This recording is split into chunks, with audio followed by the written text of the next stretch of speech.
ওনারা কেন আব্বাকে এইভাবে মাটি দিয়ে এত জোরে জোরে চাপ দিচ্ছে? আমি বললাম যে সব ছিদ্র বন্ধ করেছে, দুনিয়া থেকে সব রিলেশন অফ। দুনিয়ার কোনো আলো আর বাতাস আজকে থেকে যেন ওই কবরে অন্ধকার ঘরে যেতে না পারে, কারণ তার জীবনের দ্বিতীয় অধ্যায় শুরু হয়ে গেছে, বারজাখি জিন্দেগি। দুনিয়ার সাথে সম্পর্ক শেষ। যে দুনিয়ার জন্য এত কিছু, ওই দুনিয়া শেষ। দুনিয়ার আলোর কোনো একটা ছিদ্র দিয়েও কবরের মাটির ফাঁকা দিয়ে যেন ভিতরে যেতে না পারে, যেন সব ভালো করে বুঝে শুনে পা দিয়ে পিষে পিষে এটাকে শক্ত করে দেওয়া হচ্ছে। ফায়াতিহি মালাকান, বুখারী মুসলিমের হাদিস, দুইজন ফেরেশতা আসবেন, ফায়ুজলিসানি, কবরে বসাবেন, ফায়াসআলান, দুইজনে প্রশ্ন করবেন, মান রাব্বুক ওয়া মা দীনুক ওয়া মান হাদার রাজুল আল্লাযী বুইসা ফীকুম। আধিপত্যবাদ বিরোধী, দেশপ্রেমের এক উজ্জ্বল দৃষ্টান্ত শহীদ শরীফ ওসমান হাদি, তিনিও চলে গেছেন। এইসব মেসেজগুলি আমাদের একটি বার্তা দেয় যে পৃথিবীতে কেউ থাকবে না, সবাইকেই বিদায় নিতে হবে। আরেকটি বছর আমাদের কাছ থেকে বিদায় নিল, নতুন একটি বছরে আমরা পদার্পণ করলাম।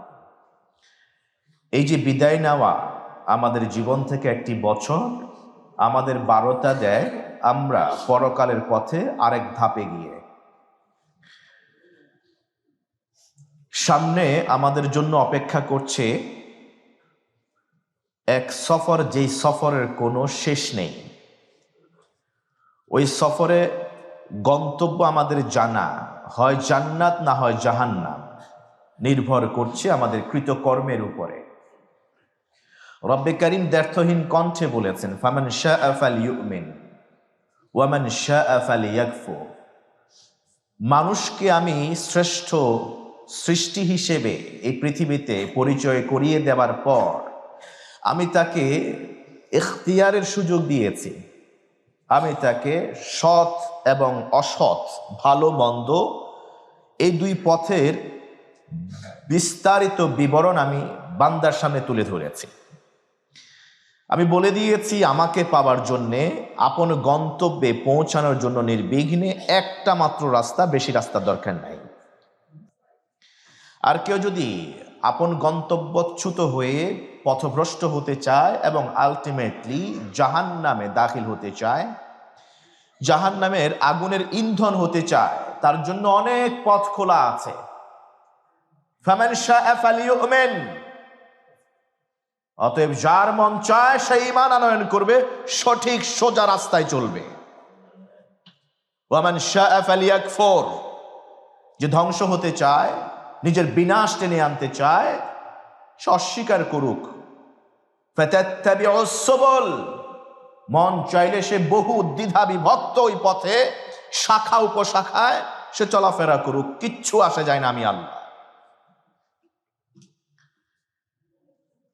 এই পৃথিবীতে আমরা সারা জীবন বাঁচতে আসি নাই, থাকতে আসি নাই, থাকার কোনো সুযোগ নাই, এটা আমরা সবাই জানি, বিশ্বাসও করি।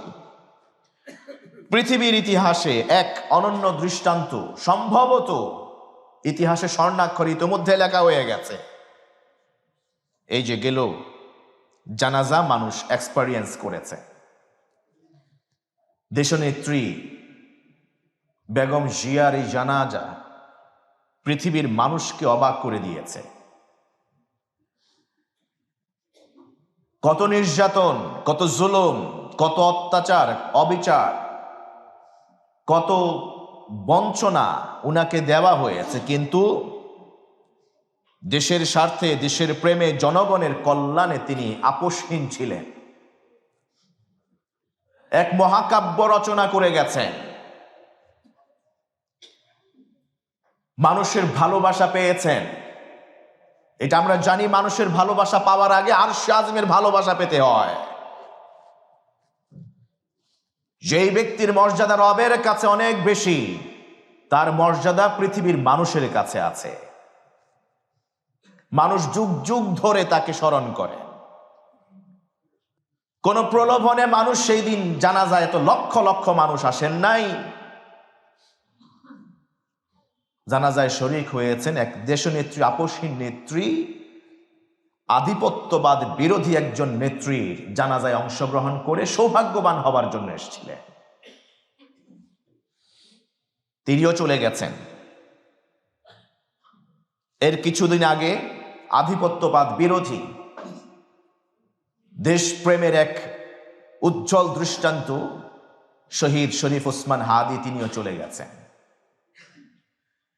এইসব মেসেজগুলি আমাদের একটি বার্তা দেয় যে পৃথিবীতে কেউ থাকবে না, সবাইকেই বিদায় নিতে হবে। নতুন একটি বছর আমরা শুরু করেছি। আজকে এই মুহূর্ত থেকে আমাদের সিদ্ধান্ত নেওয়া দরকার ওই বছরটিকে আমরা কিভাবে দেখতে চাই, কিভাবে কাটাতে চাই। আমি কি এমন জীবন যাপন করব বিশ্ব নবীর ওই ভাষ্য অনুযায়ী যে লোকেরা আমার ইন্তেকালের পরে বলবে যে যাই হোক বেঁচে গেলাম, এইরকম একজন মানুষ এই পৃথিবী থেকে বিদায় নিয়েছে, আমরা তার অনিষ্ট থেকে বেঁচে গেলাম? নাকি এমন হবে তিনি যত জায়গায় গিয়েছেন, যা কিছু করেছেন, যত মানুষ তাকে চেনেন, সবাই তার জন্যে, ইভেন আসমান জমিনে পড়ে থাকা ওই বালিকণা পর্যন্ত তার জন্য দোয়া করে মাগফিরাতের মহান রবের কাছে। ইউ হ্যাভ টু ডিসাইড আপনি কোন পথে যাবেন, জীবনটা কেমন হবে। আপনার ইন্তেকালের পরে মানুষ মিষ্টি বিতরণ করবে, জানাজায় কোনো মানুষ অংশ নেবে না? নাকি এমন একটা জীবন আপনি যাপন করতে চাইবেন, আপনি হাসি মুখে মহান রবের দরবারে হাজিরা দিবেন, অথচ আপনার পাড়া প্রতিবেশী, দেশবাসী, জনগণ আপনার জন্য অঝরে কাঁদতে থাকবে যে আহ, এত ভালো একজন মানুষকে আমরা হারিয়ে ফেলেছি, আমরা অভিভাবকহীন হয়ে গেছি। It's up to you. মহান রব আপনাকে বাধ্য করবেন না, কারণ লা ইকরাহা ফিদ্দীন। রব চাইলে বাধ্য করে সবাইকেই এক পথেই আপনাকে পথ নির্দেশিকা দিতে পারতেন, বাধ্য করতে পারতেন, কিন্তু তিনি সেটা করেননি। আপনার আমার উপরে ছেড়ে দিয়েছেন। আপনি আমি আমার জীবন কিভাবে গঠন করব, কিভাবে যাপন করব, এটা আমার উপরে ছেড়ে দিয়েছেন। আলী ইবনে আবি তালিব রাদিয়াল্লাহু তাআলা আনহুর সেই বক্তব্য দিয়ে আমরা 2025 সালের শেষ জুমা শেষ করেছি, তার আংশিক আমরা বলার চেষ্টা করেছি। আজ 2026 সালের প্রথম জুমা। এই ঈসাই এই সনটি আজকের এই আলোচনার ইতি দিয়েই বাকি অংশ উপস্থাপনের মধ্য দিয়ে শেষ করতে চাই। কারণ এই আলোচনার মধ্যেই রয়েছে আপনি কোন পথে যাবেন, আপনার গন্তব্য কি, আপনার কি করণীয়, কি করা উচিত। জাস্ট 3টা কথা মাথায় রাখলেই আপনার জীবন মসৃণ হবে ইনশাআল্লাহ। ইমাম আলী ইবনে আবি তালিব রাদিয়াল্লাহু তাআলা আনহু তিনি বলেন, লা সালাসাতু হাকাইকা লা বুদ্দা আন তাস্তাকিররা ফি যিহনিক। 3টি কঠিন বাস্তবতা দুনিয়ার মানুষ তোমরা সবাই তোমাদের জেহেনে লিখে রাখো, এটা একেবারে গেঁথে নাও, এনগ্রেভ করে ফেলো, খোদাই করে লিখে নাও। 1 নাম্বার, লা নাজাত মিনাল মাউত। মৃত্যু থেকে পলায়নের কোনো সুযোগ আছে কি? কেউ কি পেরেছেন? পারবেন? মৃত্যু থেকে বাঁচার কোনো সুযোগ নাই। মৃত্যুবরণ করতেই হবে, এটা ট্রুথ, ইউনিভার্সাল ট্রুথ। এক আল্লাহ ছাড়াই পৃথিবীর সবাইকে পৃথিবী থেকে বিদায় নিতে হবে। যিনি রূহ কবজ করেন তাকেও বিদায় নিতে হবে। তিনিও এই পৃথিবীতে সারা জীবন বাঁচতে পারবেন না। অতএব এই যে চেহারা যা দেখছে, আমি আমার কথাও বলছি, কেউ এই পৃথিবীতে সারা জীবন থাকতে পারবো না। আর কত সময় থাকতে পারবো তারও কোনো গ্যারান্টি নাই। মরহুম রহমতুল্লাহ রাহেমাহুল্লাহ, আল্লাহ তাআলা তাকে জীবনের গুনাহ খাতা ক্ষমা করে দিয়ে জান্নাত নসিব করুন। গত সপ্তাহে আমরা দোয়া চেয়েছি আপনাদের কাছে, পরিবারের পক্ষ থেকে দোয়া চাওয়া হয়েছে রহমতুল্লাহ সাহেবের জন্য। আজকে নাম উচ্চারণ আগেই মরহুম বলা হয়েছে। যাওয়ার আগে মসজিদে কার্পেটের ব্যবস্থা করে দিয়ে গেছেন। একটা কাতার ৯৫,০০০ টাকা গিয়েছে। এই যে আপনারা বসছেন না আরামের সাথে, একটা কাতার এই কার্পেট কিনতে ৯৫,০০০ টাকা এক একটা খরচ হয়েছে। উনি কত যেন ৫৯,০০০ টাকা দিয়েছেন কার্পেট কেনার জন্য। রব্বে কারীমের পছন্দের কিছু বান্দা আছে, ইদা আহাব্বাল্লাহু আবদান ইস্তা'মালাহু। রব কাকে ভালোবাসেন আপনি কিভাবে সেটা ডিটেক্ট করবেন? তার কিছু প্যারামিটার আল্লাহ তাআলা হাদিসে কুদসিতে বলে দিয়েছেন, বিশ্বনবী জানিয়েছেন, ইদা আহাব্বাল্লাহু আবদান, রব যখন কাউকে ভালোবাসেন ইস্তা'মালাহু, ওই বান্দারে পৃথিবী থেকে বিদায়ের আগে আল্লাহ তাআলা তাকে দিয়ে ভালো কাজ করান। সুবহানাল্লাহ কইবেন। বান্দা পৃথিবী থেকে বিদায়ের আগেই আল্লাহ তাআলা তাকে দিয়ে কিছু ভালো কাজ করায় নেন। রহমতুল্লাহ সাহেব ইন্তেকালের মাত্র কয়দিন আগে এই মসজিদে মুসল্লিদের নামাজের কমফোর্টের জন্য জায়নামাজের ব্যবস্থা করে গেছেন। সুবহানাল্লাহ। নির্দ্বিধায় আমরা বলতে পারি যে মানুষটা ভালো ছিলেন, আল্লাহর প্রিয় ভাজনদের একজন ছিলেন। কখন কার মৃত্যু আসে বলা যেহেতু নিশ্চিত নয়, আপনি আমি আমার কাজ, আমার যে কাজ করার জন্য আমি চিন্তা করেছি সেটাও ফেলে রাখা উচিত নয়। যখনই সময় পাবেন ওইটাকে আপনার জীবনের শেষ চান্স হিসেবে আপনি গ্রহণ করুন, তখনই আপনি ওই কাজটা করে ফেলুন। বলা তো যায় না এই কাজের মধ্য দিয়ে হয়তো আপনার জীবনের ইতি চলে আসতে পারে। বিশ্বনবী সাল্লাল্লাহু আলাইহি ওয়াসাল্লাম বললেন, যদি তোমাদের কারো হাতে একটা গাছ থাকে বপন করবার মতো, বীজ লাগানোর মতো, এমন কোনো বীজও যদি তোমাদের হাতে থাকে, আর দেখো মহাপ্রলয় শুরু হয়ে গিয়েছে, কিয়ামতের নিদর্শন শুরু হয়ে গেছে, ওই যে আসমানের তারকাগুলি খসে পড়ছে, আসমানগুলি ভেঙে পড়ছে, সমুদ্রের পানি উদ্বেলিত হয়ে গেছে, সবকিছু ধুনো তুলোর মতো উঠতে শুরু করেছে, পাহাড়গুলি আপন স্থান থেকে প্রস্থান করেছে, জীবনের শেষ মুহূর্ত তুমি জানো না যে তুমি ওই গাছটা বপন করতে পারবে কিনা, তারপরে তুমি বপন করে যাও, ওইটাকে তোমার হাতে রেখে দিও না। লাস্ট মোমেন্টটা you can take the last opportunity, শেষ সময়টাকে তুমি কাজে লাগাও। ইমাম জাইনুল আবিদিন রাহিমাহুল্লাহ তিনি বলেছেন, মিজানুল হিকমা নামে একখানা গ্রন্থ আছে, এই গ্রন্থে তার কথা নকল করা হয়েছে, ইত্তাকিল্লাহ, আল্লাহকে ভয় করো, আল্লাহকে ভয় করে পৃথিবীতে তোমার জন্য বরাদ্দকৃত হায়াতটা তুমি আল্লাহর রাহে ব্যয় করো। তবে হ্যাঁ, এই পৃথিবীকে ভুলে যাবে না, পৃথিবীটাকে তুমি পরকালের পাথেয় হিসেবে ব্যবহার করো, কিন্তু পৃথিবীতে তুমি এমন কিছু চাবে না যেগুলি পৃথিবীতে আল্লাহ তাআলা সৃষ্টি করেন না। ওয়াজমালিত তালাব, ওয়াজমাল ফিত তালাব, তুমি পৃথিবীতে যা অন্বেষণ করছো সেটা সুন্দর করে চাও। লা তাতলুব মা লাম ইউখলাক, এমন কিছু তুমি পৃথিবীতে অন্বেষণ করো না, তালাশ করো না যেটাই পৃথিবীতে আল্লাহ সৃষ্টি করেন। এই কথাটা একটু কেমন যেন, এমন কিছু তুমি খোঁজ বানায় পৃথিবীতে যেটা আল্লাহ পৃথিবীতে বানানে নাই।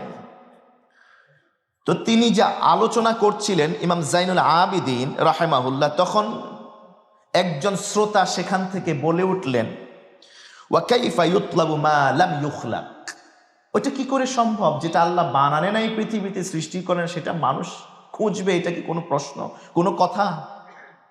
তখন তিনি বললেন, হ্যাঁ এটাই কথা। মান তালাবাল গিনা ওয়াল আমওয়াল ওয়াস সাআতা ফিদ দুনিয়া ফাইন্নামা ইয়াতলুবু যালিকার রাহিলা,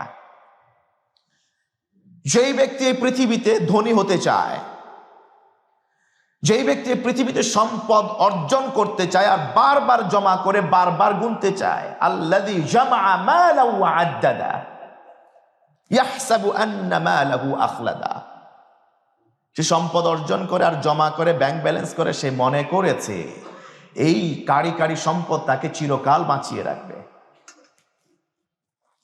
ওয়াসআতা ফিদ দুনিয়া, এবং দুনিয়ার প্রশস্ততা চায়, অ্যাবান্ডেন্স চায়, প্রাচুর্যতা চায়, দুনিয়ার সবকিছু তার হোক সে চায়। ফাইন্নামা ইয়াতলুবু যালিকা আর-রাহিলা, সে প্রকারান্তরে পৃথিবীতে আরাম আয়েশের জন্য চিন্তা করে। আপনি আমি সম্পদ অর্জন করবার জন্য এত মুখিয়ে, এত হন্য হয়ে, এত মারামারি হানাহানি, এত কিছু করছি, ফেতনা ফাসাদ করছি কেন? মনে করি আমি এই সব কিছু অর্জন করলে সব একা ভোগ করে যেতে পারবো।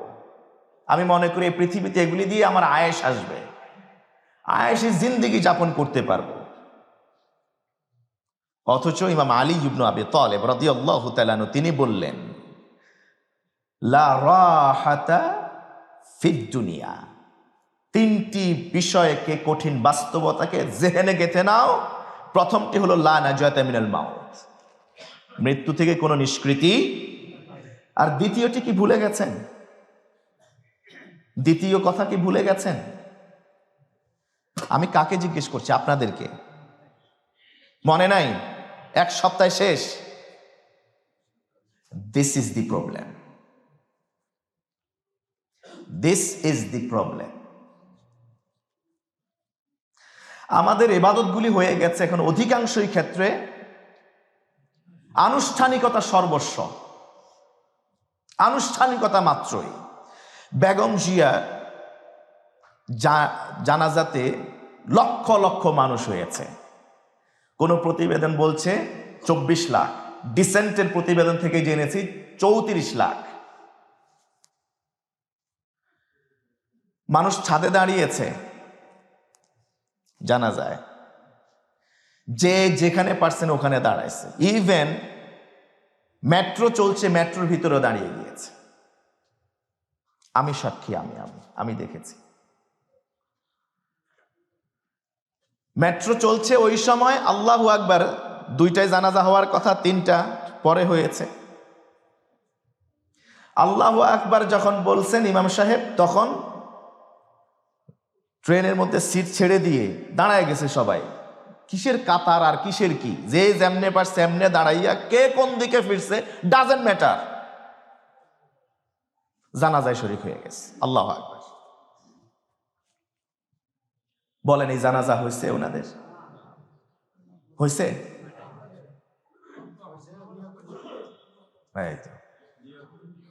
এই তো হুজুরেরা এবার ফতোয়া দেওয়া শুরু করছে। কেউ বলেন হয় না, কেউ বলেন হয়েছে। নামাজের তো একটা সিস্টেমেটিক রোল আছে।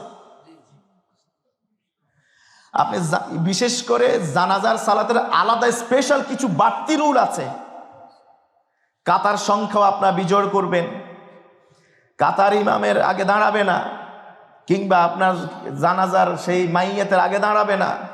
ইমাম কোথায় দাঁড়াবে, মাইয়াতের মাথার আগে নাকি পরে, নাকি প্রথম কাতারের পরে, নিয়ম নাই। তার মানে হলো আমি এটাকে জানাজায় অংশগ্রহণ করাটাকে মুখ্য বানিয়ে নিয়েছি। এটা কবুল হলো কি হলো না এই বিষয়ে আমার কোনো চিন্তা নাই। আবেগ দিয়ে চলছে। কেন? ওনারা জানেন না জানাজার সালাত কিভাবে আদায় করতে হয়।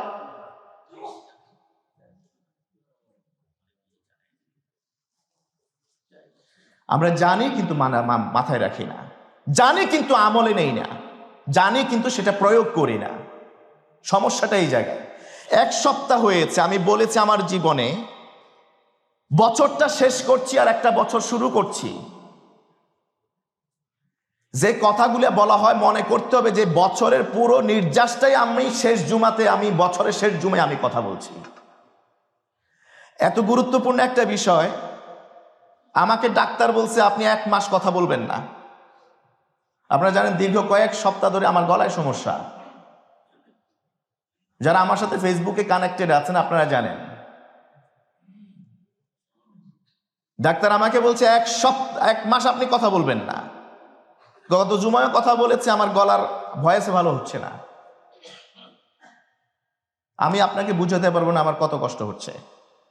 আমি চাইলে পারতাম। বাংলাদেশে এরকম ম্যাক্সিমাম মসজিদের খতিবরা, বিশেষ করে বছর অন্য সময় তো করেই, শীতকালীন সময়ে সপ্তাহে কি বলা হয়, মাসে 4টা জুমা বা 5টা জুমার মধ্যে 1-2টা পড়ান কিনা সন্দেহ আছে।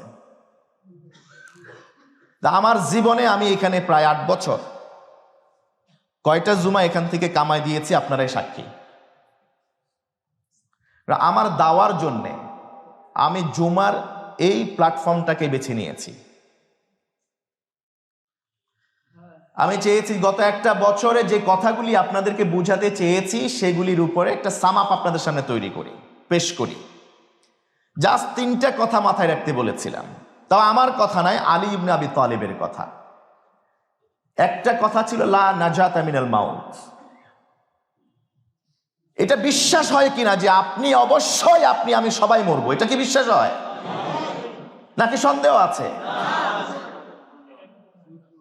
এইটা প্রথমে গেঁথে নেন। 2025 সাল শেষ হয়েছে মানে এরকম নয় যে আপনি আজীবন থেকে যাবেন। এই 25 সালে অনেককেই আমরা বিদায় দিয়েছি। বছরের শেষের দিকে এসে স্পেশালি 2 জন মানুষের কথা বলেছি। আজকেও একটা মৃত্যুর সংবাদ পেলাম আমরা। মুহাদ্দিস আবু নসর আশরাফি সাহেবের শ্রদ্ধেয় পিতা, এই বাংলাদেশের অন্যতম প্রবীণ আলেম দ্বীন শাইখুল হাদিস, ধামতিয়া আলিয়া মাদ্রাসার বহু বছরের যুগের পর যুগ ধরে শাইখুল হাদিস ছিলেন আল্লামা ফজলুল করিম রাহিমাহুল্লাহ, তিনি ইন্তেকাল করেছেন। হাজার হাজার ওস্তাজ, ওনার ছাত্ররা এখন ওস্তাজি করছেন। আমাদের শেখ কি আমাদের প্রেসিডেন্ট মহোদয় এই মসজিদের ঢাকা বিশ্ববিদ্যালয়ের আরবি বিভাগের প্রফেসর ডক্টর আজম কুতবুল ইসলাম নোমানী হাফিজাহুল্লাহ, ওনার ওস্তাদ,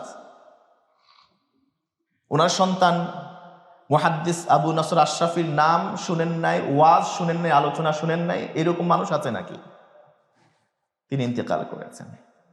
বাতিলের বিরুদ্ধে তার অবস্থান, বেদাতের বিরুদ্ধে তার অবস্থান, শিরকের বিরুদ্ধে তার অবস্থান আমাদেরকে বিমোহিত করেছে। আমরা তাদেরকে দেখে দেখে শিখেছি, জেনেছি দিন। তিনিও চলে গেছেন। এই পৃথিবীতে কেউ থাকবে না, সবাইকেই বিদায় নিতে হবে, এটা তো নিশ্চিত। এটা নিশ্চিত হলে আসেনের পর দুনিয়াতে আপনি যে কয়টা সময়ের জন্য আসছেন, মরতে তো হবেই। যে কয়টা সময়ের মিনিটের জন্য এসছেন, বলা হয়েছে, আমরা গত জুমাতে বলেছি, 3টি দিনের সমন্বিত রূপ, সমষ্টি। আল আমস কাদ ইশনা ওয়ালা ইয়াউদ। তৃতীয় 3 দিনের প্রথম দিন গতকাল চলে গেছে, এটা আর জীবনে ফিরে আসবে না, একদিন শেষ। ওয়াল গাদ, আগামীকালের কথা গ্যারান্টি আছে? ওয়াল্লাহি লা না'লামু আন্না সানাকুন। কোথায় যাব, কোথায় থাকবো আমরা জানি না, আদৌ জানি না আগামীকাল পর্যন্ত বাঁচবো কিনা। ওয়াল ইয়াউম, আজকের এই দিন, আপনি যে এরপরে বাসায় গিয়ে 1 লোকমা ভাত খাবেন সেই গ্যারান্টি আছে? তার মানে হলো আপনার আমার এই পৃথিবীতে বাঁচাটাও নিশ্চিত না, কত সময়ের জন্য আমি থাকবো। লা রাহাতা ফিদ দুনিয়া, ওই সময়টাকে আয়েশের জন্য আপনি নেবেন না। লা রাহাতা ফিদ দুনিয়া, দুনিয়াতে আমরা মানব সন্তান, আদম সন্তান আয়েশ করতে আসি নাই। মনে রাখবেন, সবচেয়ে বেশি পরীক্ষা দিয়েছেন নবীগণ, রাসূলগণ। আসাদুল বালা, সবচেয়ে বেশি তারা আল্লাহর দ্বারা পরীক্ষিত হয়েছেন।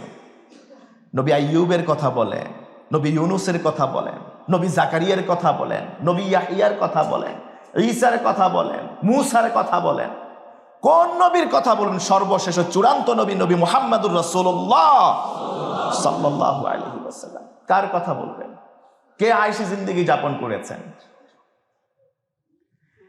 আমাদের ব্যর্থতা হলো, আমাদের একটা বার্নিং এক্সাম্পল আমাদের সামনে আছে, আমাদের মডেল আইকন, আমাদের আদর্শ আমাদের সামনে আছে, কিন্তু সেই আদর্শগুলিকে আমরা গ্রহণ করছি না। আমরা দেখছি, অনুকরণ করছি পশ্চিমাদের, যারা এই পৃথিবীতে আমোদ প্রমোদের জন্য মতোই আসছে, আমোদ প্রমোদের জন্যই আসছে। মজা নেওয়ার জন্যই আসছে। তারা মনে করে এই পৃথিবী হলো তাদের শেষ, খাও দাও ফুর্তি করো, দুনিয়াটা মস্ত বড়। আমরা শুধু তাদেরকেই দেখি বিধায় আমাদের অবস্থা এরকম। লা রাহাতা ফিদ দুনিয়া, বিশ্বাস করেন ইমানদার হলেই আপনার মাথায় এটা থাকতে পারে না আপনি এই পৃথিবীতে আয়েশ করতে আসছেন। আয়েশে জিন্দেগি যাপন করার নিয়ত থাকলে বেগম জিয়া বহুত কিছু করতে পারতেন। আয়েশে জিন্দেগি যাপন করার যদি উদ্দেশ্য থাকতো তাহলে শহীদ ওসমান হাদি অনেক কিছু করতে পারতেন, অনেকেই করেছেন, তারা করেন নাই। আয়েশে জিন্দেগি যাপন করার যদি ইচ্ছাই থাকতো, কোরআনের পাখি শহীদ আল্লামা দেলাওয়ার হোসেন সাঈদী রাহিমাহুল্লাহ রাহমাতান ওয়াসিআ তিনি অনেক কিছু করতে পারতেন, ওইটা বেছে নেন নাই। যার কারণ তারা জানেন এই পৃথিবীতে এসছেন কোন রকমে পৃথিবী থেকে বিদায় নেওয়াটাই ছিল বড় টার্গেট। এই পৃথিবীতে তো আপনার আয়েশি এই ব্যবস্থাপনা সৃষ্টি হয় নাই। ইমাম জাইনুল আবেদিন রাহিমাহুল্লাহ যে কথা বলছিলাম, তিনি বললেন কি, লা তাতলুব মা লাম ইউখলাক, এমন কিছু তুমি অন্বেষণ করিও না, খুঁজিও না যেটা সৃষ্টি করা হয় নাই। তুমি যে আয়েশ আনন্দ মজা খুঁজতেছো এই পৃথিবীতে, এই মজা তো পৃথিবীতে সৃষ্টি করা হয়। ওয়ার রাহাতুল লাম তুখলাক ফিদ দুনিয়া ওয়ালা লি আহলিদ দুনিয়া, এই দুনিয়ায় আয়েশ কি জিনিস এটা আল্লাহ বানান নাই, সৃষ্টি করেন নাই ইমানদারের জন্য। ইন্নামা খুলিকাতির রাহাতু, ইন্নামা খুলিকাতির রাহাতু ফিল জান্নাতি ওয়া আহলিল জান্নাহ, ইমানদার যারা এই পৃথিবীতে কষ্টে থাকবে তারা একদিন আয়েশ জীবন যাপন করবে, সেটা এই দুনিয়ায় নয়, কোথায়? জান্নাত। ইমানদারের আয়েশ জীবনটা রয়ে গেছে জান্নাতে। এই জন্য যারা দুনিয়া কামাই করে তাদের উদ্দেশ্যে আব্দুল্লাহ ইবনে মাসউদ রাদিয়াল্লাহু তাআলা আনহু তিনি বললেন, তাফসীরে কুরতুবীতে এসেছে, আদ-দুনিয়া দারুন মান লা দারা লাহু, এই দুনিয়াটা তো তাদের ঘর যাদের পরকালে কোনো ঘর নাই। ওয়া মালু মান লা মালা লাহু, এই দুনিয়াটা তাদের জন্য সম্পদ, লোভনীয় সম্পদ যাদের আখিরাতে কোনো সম্পদ নাই। যে দুনিয়ার সম্পদ এবং দুনিয়ার এই ঘর চাক কি বলা হয় সৌন্দর্য, এগুলিকে জমা করে, লা আকলা লাহু, ও মস্তিষ্কহীন পাগল একটা মানুষ, ও ইমানদার হতে পারে না। যে দুনিয়াতে নিজের আয়েশি জিন্দেগিকে খোঁজ করে, ও আসলে একটা পাগল, বিকৃত মস্তিষ্কওয়ালা।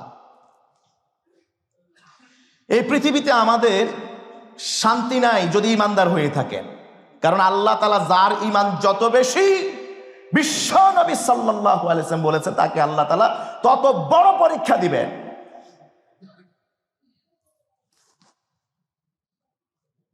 আল্লাহ তাআলা আপনাকে পরীক্ষা করবেন না, আপনি কিভাবে নিশ্চিত হলেন? অথচ আপনি নিজেকে আনতাকুলু আমান্না, আপনি নিজেকে মুমিন বলে দাবি করেন।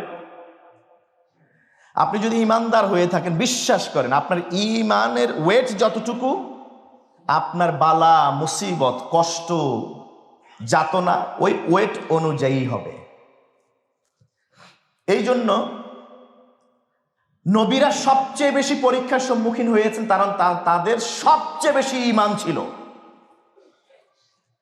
সাহাবীরা এই উম্মার মধ্যে সবচেয়ে বেশি বিপদের সম্মুখীন হয়েছিলেন, কারণ তাদের ঈমান সবচেয়ে বেশি ছিল। সুবহানাল্লাহ।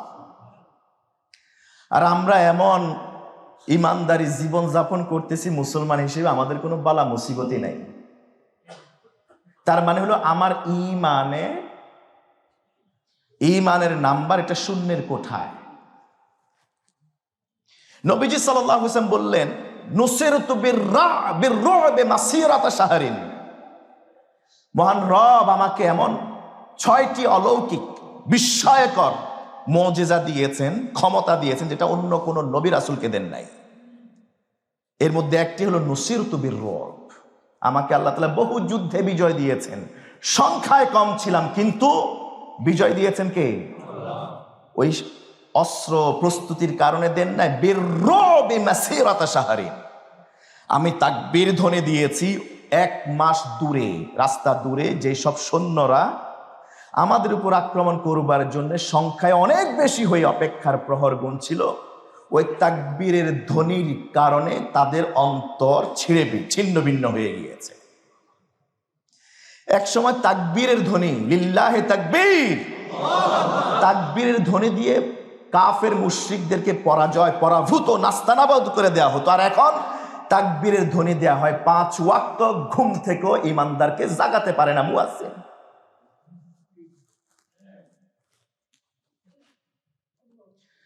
তাকবীরের ধ্বনি দিয়ে কাফের মুশরিককে পরাজিত করতেন বিশ্ব নবী। নুসিরতু বিররবি মাসিরাতা শাহরিন। ওই একই তাকবীর দিয়ে এখন ফজরের নামাজে মুসল্লিকে ঘুম থেকে জাগাতে পারে না। যিনি তাকবীর দেন তার দোষ? লেট মি ক্লিয়ার, যিনি তাকবীর দেন তার দোষ? যিনি শুনেন রেসপন্ড করেন না, তার ঈমানের দোষ, তার ঈমানের দোষ।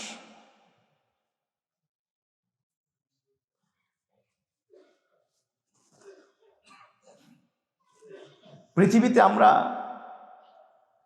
আনন্দ করতে আসি নাই, কারণ এটারনাল আনন্দের জন্য পৃথিবীটাকে পুঁজি করতে আমরা এসেছি। ইমানদার এর ফাইনাল ডেস্টিনেশনে যাওয়ার আগে, ইমানদারের সবচেয়ে আপন গন্তব্যে যাওয়ার আগে 5টি লেয়ার আছে। লেয়ার, প্রথম লেয়ার হলো এই পৃথিবী থেকে আপনার বিদায়। যেহেতু ওই যে আগেই বলেছি মৃত্যুবরণ করতেই হবে, তাই বিদায়টা আপনার কেমন হচ্ছে? বিদায়ের সময় ওই যে শুরুতে বললাম, আপনি বিদায় নিচ্ছেন, অন্যরা হাসছে, মিষ্টি বিতরণ করছে, নাকি আপনি বিদায় নিচ্ছেন, আপনি হাসছেন, অন্যরা কাঁদছে? বিশ্বনবী সাল্লাল্লাহু আলাইহি ওয়াসাল্লাম ইন্তেকালের সময় ফাতেমা রাদিয়াল্লাহু তাআলা আনহা তাশরিফ আনলেন। আম্মা জান আয়েশা সিদ্দিকা বিনতু সিদ্দিক রাদিয়াল্লাহু তাআলা আনহা যখন দেখলেন বিশ্বনবী মৃত্যু যন্ত্রণা তিনি কাতরাচ্ছেন, পেয়ালায় করে পানি আনলেন।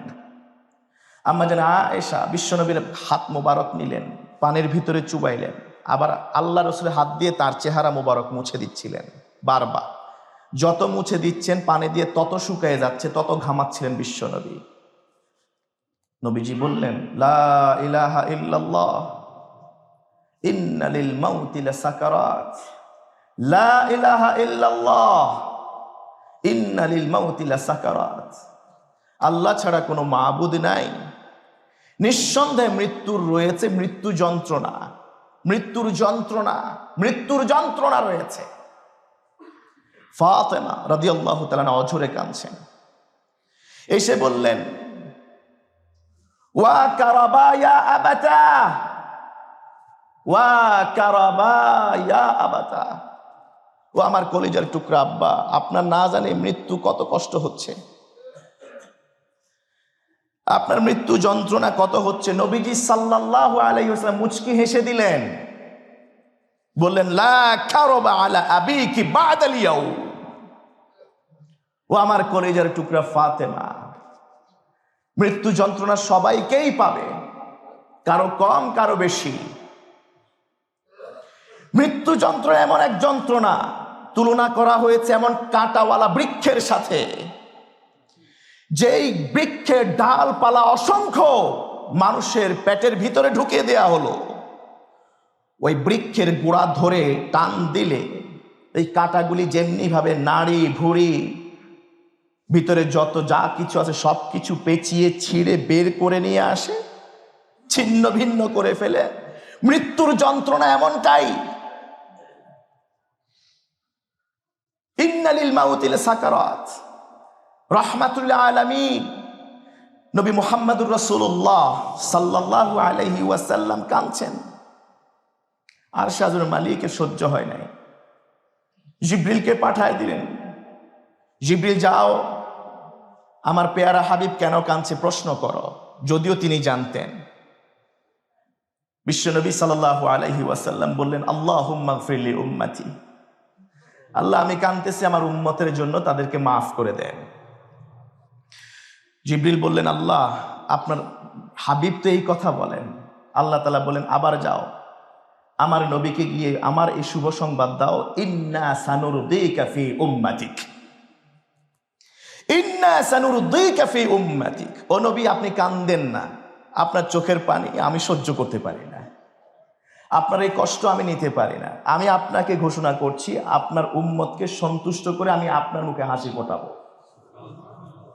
এটা আমার ওয়াদা, আমি আল্লাহর ওয়াদা আপনার কাছে। আপনার এই চোখের পানি আমি মুছে দেব, হাসি ফোটাবো আপনার উম্মতকে সন্তুষ্ট করে। সুবহানাল্লাহ।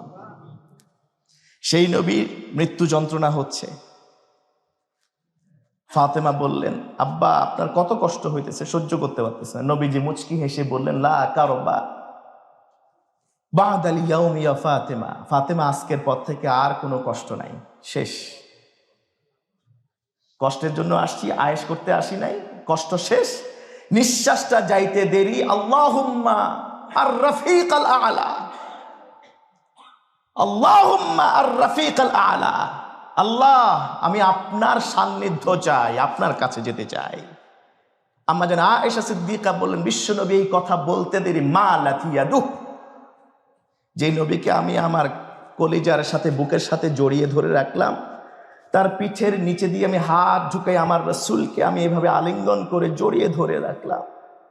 নবীজি যখন বললেন আর রফিক আল আলা, আল্লাহ আমি আপনার দিদার চাই, আপনার কাছে যেতে চাই, এই কথা বলতে দেরি আমার নবীর দুইটা হাত পড়ে যেতে দেরি হয় নাই, হাত ছেড়ে দিয়েছেন। তার মানে কাদ মাত মুহাম্মদ। ওই অবস্থা আপনারও হবে, আমারও হবে। ওই মালাকুল মউত আপনারও হবে, আপনার কাছেও আসবে, আমার কাছেও আসবে। ডিফারেন্সটা হলো বিশ্বনবীর এই পৃথিবীতে সবচেয়ে কম মৃত্যু যন্ত্রণা হয়েছে। নবীজির এই পৃথিবীতে মৃত্যু যন্ত্রণা পৃথিবীর সবচেয়ে কম হয়েছে। ওই মৃত্যু যন্ত্রণার সময় হাসতে পারা, হাসতে হাসতে আল্লাহর দিদার পাওয়াটাই হলো ইমানদারের প্রথম লেয়ার, যে তার পরবর্তী সুখের জীবন শুরু হয়ে গেল। দ্বিতীয় লেয়ার কি? দ্বিতীয় লেয়ার হলো আলটিমেটলি আমাকে আপনাকে মাটির নিচে দাফন করতেই হবে। আপনারা জানেন আমার শ্বশুর ইন্তেকাল করলেন, আমি আপনাদের কাছে দোয়া চাইনি, সম্মানিত সভাপতি মহোদয় দোয়া চেয়েছেন। সৌদির মোবাল্লেগ ছিলেন, হাফেজ ছিলেন, কোরআনের হাফেজ, তার ডিগ্রিটাই নিয়েছিলেন 7 কেরাতের উপরে। এত বড় বিনয়ী মানুষ আমার জীবনে আমি দেখিনি। আমাকে যদি বলা হয় যে আপনি বিয়ে করার পরে সবচেয়ে বেশি কি দিয়ে জিতে গেছেন, আমি বলি একটা পরিবার পেয়েছি, ইমানদার মুত্তাকি পরিবার। আমি আমার শ্বশুরকে মাটি দেওয়ার জন্য গিয়েছি আমার ওয়াইফ সহ।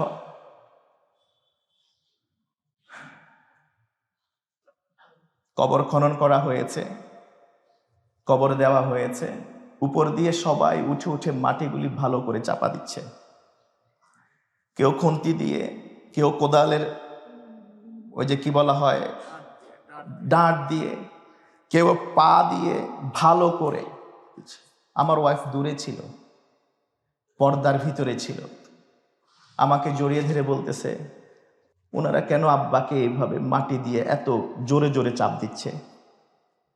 আমি বললাম যে সব ছিদ্র বন্ধ করেছে, দুনিয়া থেকে সব রিলেশন অফ, দুনিয়ার কোনো আলো আর বাতাস আজকে থেকে যেন ওই কবরে অন্ধকার ঘরে যেতে না পারে,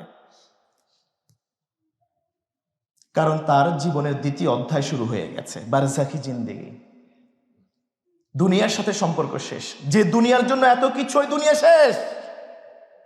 দুনিয়ার আলোর কোনো একটা ছিদ্র দিয়েও কবরের মাটির ফাঁকা দিয়ে যেন ভিতরে যেতে না পারে, যেন সব ভালো করে বুঝে শুনে পা দিয়ে পিষে পিষে এটাকে শক্ত করে দেওয়া হচ্ছে। ফায়াতিহি মালাকান, বুখারী মুসলিমের হাদিস, দুইজন ফেরেশতা আসবেন, ফায়ুজলিসানি, কবরে বসাবেন, ফায়াসআলান, দুইজনে প্রশ্ন করবেন, মান রাব্বুক ওয়া মা দীনুক ওয়া মান হাদার রাজুল আল্লাযী বুইসা ফীকুম। এটা হলো সেকেন্ড লেয়ার। ইন্তেকালের পর থেকে আবার আপনাকে হাসরের ময়দানে আল্লাহর দরবারে হাজিরা দেওয়া পর্যন্ত এই যে হাজার হাজার কোটি কোটি বছর, ওই ঘরে আপনাকে থাকতে হবে যেই ঘরে আপনি ছাড়া আর কেউ নাই। দুনিয়ার সবচেয়ে হিংস্র বিষধর প্রাণীগুলি, কীটগুলি মাটির নিচে থাকে, সঙ্গী হলে তারা হতে পারে। দীর্ঘ একটা হায়াত আপনার ওখানে কাটবে। ওই 3-4টা প্রশ্ন যদি আপনি উত্তরণ করতে পারেন, ওটা হলো দ্বিতীয় লেয়ারের শান্তি আপনার আয়েশি জিন্দেগি। যখন শেষ প্রশ্ন করা, মান হাদার রাজুল আল্লাযী বুইসা ফীকুম, এই ব্যক্তি কি তিরমিজি কিতাবুল জানায়েজে হাদিস উদ্ধৃত হয়েছে, এই যে মানুষটাকে দেখতে পাচ্ছ, উনার নাম কি, উনাকে চেনো কিনা? বলবে, হ্যাঁ, ইন্নাহু আব্দুল্লাহ ওয়া রাসূলুহু, আশহাদু আল্লা ইলাহা ইল্লাল্লাহ ওয়া আশহাদু আন্না মুহাম্মাদান আবদুহু ওয়া রাসূলুহু। ঈমানদার হয়ে গেলে এই পৃথিবীর আয়েশি জীবনকে লাথি দিয়ে ফজরের নামাজ, যোহর, আসর, মাগরিব, এশা সঠিক সময় পড়লে, বিশ্বনবীর আদর্শকে ব্যক্তি জীবন থেকে রাষ্ট্রীয় পরিমণ্ডল, সংসদ ভবন পর্যন্ত যদি আপনি অনুসরণ করেন, তবে তো আপনার জবাব হবে যাকে আপনি আদর্শ হিসেবে মেনেছেন। বলবেন, হাদা নাবিয়ুনা ওয়া রাসূলুনা মুহাম্মাদুন সাল্লাল্লাহু আলাইহি ওয়াসাল্লাম। তিরমিজির হাদিসে বলা হয়েছে, এরপর সাথে সাথে কবরটাকে প্রশস্ত করা হবে 70 আর 70 স্কয়ার ফিট করে। 70 স্কয়ার ফিট, ডানে 70, বাঁয়ে 70, সামনে পিছনে 70 স্কয়ার ফিট করে বলে দেওয়া হবে। সুম্মা ইউনাওয়ারু লাহু ফি, জান্নাতের নূর ওই কবরের অন্ধকার কবরটাকে আলোকিত করে দেবে। সুম্মা ইউকালু লাহু নাম, ওই দুই ফেরেশতা বলবেন ঘুমা। আরেকজন বলবেন ঘুমাইবে কিভাবে? ঘুমানোর জন্য তো আয়েশি জিন্দেগির ব্যবস্থা করতে হবে। এই বান্দা তো পৃথিবীতেও ওমরের মতো অর্ধজাহানের বাদশাহ ছিলেন, এরপরেও খেজুরের বেড়ার উপরে জীবনযাপন করছেন, মাটি আর বালির উপরে শুয়েছিলেন। বলা হবে আলবিসুহু লিবাসাল জান্নাহ, জান্নাতি পোশাক তাকে কবরের জিন্দেগিতে পরায়ে দাও। ওয়া আফরিশুহু ফিরাশাল জান্নাহ, জান্নাত থেকে বিছানা নিয়ে আসো। যে হারির, মখমল, রেশমি পোশাক তার জন্য পৃথিবীতে পরা বৈধ ছিল না, আজকে এখন থেকে সে ওইটা ইউজ করা শুরু করুক। ওয়াফতাহু লাহু বাবান ইলাল জান্নাহ, কবর সাথে জান্নাতের একটা দরজা করে দাও। সুবহানাল্লাহ। কারণ তার রূহটা তো আজকেই একটা সবুজ পাখির পেটের ভিতরে দিয়ে দেয়া হবে। এই পাখিটা জান্নাতের ঢাল পালা, সে যে সুবহানাল্লাহ, আলহামদুলিল্লাহ, লা ইলাহা ইল্লাল্লাহ, আল্লাহু আকবার বলেছে, ওই যে গাছগুলি হয়েছে বিশাল বিস্তীর্ণ গাছ, ওই গাছের ঢালে ঢালে তো এই পাখি বিচরণ করবে। তো কবরের সাথে জান্নাতের একটা যোগাযোগ করে দাও, ওই পাখি যেন আসা যাওয়া করতে পারে।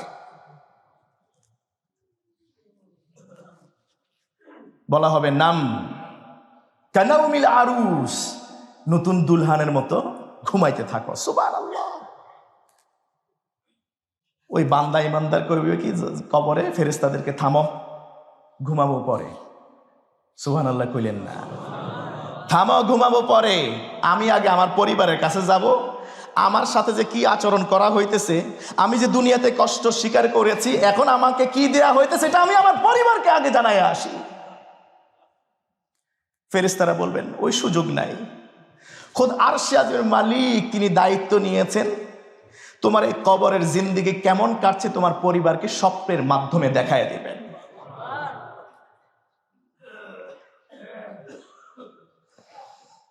তুমি কবরে ঘুমাও, তুমি আর উঠতে পারবে না, তোমার এই ঘুম কেউ ভাঙাইতে পারবে না। নতুন দুলহানের ঘুম যেমনি হলে বাবা মা আত্মীয় স্বজন কেউ ভাঙায় না, সবচেয়ে প্রিয় মানুষটা, অর্থাৎ স্বামী স্ত্রী নতুন যারা এই রাত যাপন করেছে, একজন যদি আগে জেগে যায় আরেকজনকে জাগায়। এই প্রিয় মানুষ ছাড়া ওই কবরের জিন্দেগিতে আর কেউ তাকে জাগাবে না। মুহাদ্দিসিনে কেরাম বলছেন, কবরের জিন্দেগিতে কে জাগাবে? যেই দিন কিয়ামত হয়ে যাবে, নবী মুহাম্মদুর রাসূলুল্লাহ সাল্লাল্লাহু আলাইহি ওয়াসাল্লাম তিনি জাগাবেন ওই মৃত মানুষকে কবর থেকে। কারণ আন-নাবিয়্যু আউলা বিল মুমিনিনা মিন আনফুসিহিম, আন-নাবিয়্যু আউলা বিল মুমিনিনা মিন আনফুসিহিম। পৃথিবীতে নবীর চেয়ে প্রিয় মানুষ আর কেউ নাই ইমানদারের কাছে। কারণ সবাই ইয়া নাফসি করবে, এক নবী মুহাম্মদুর রাসূলুল্লাহ সাল্লাল্লাহু আলাইহি ওয়াসাল্লাম তিনি ছাড়া। I wanna draw a end line. আজকের সারমন আমি এখানে শেষ করতে চাই। আমি আজকেও পারিনি তৃতীয় বিষয়টি নিয়ে কথা বলতে, যেটি আমার মূল মেসেজ দেওয়ার কথা ছিল এই নতুন বছরের শুরুতে। লা সালামাতা মিনান নাস।